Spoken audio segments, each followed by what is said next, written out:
సీతాకోక చిలకల చెల్లి సీమంతానికి సీతారాములు వస్తారంట పేరంటానికి.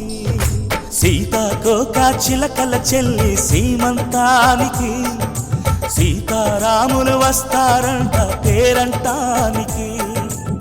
ప్రాణమైన ఇస్తానమ్మా నీ నిండు నవ్వులకి, తోరణాన్ని అవుతానమ్మా నీ ఇంటి వాకిలికి. అరచేతుల్లో పెంచానమ్మా చిన్నప్పుడు, అమ్మవుతుంటే చూస్తున్నా నేను నిన్నిప్పుడు.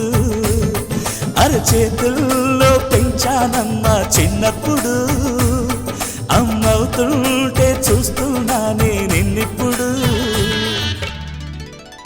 కదిలే కాలమా కాసే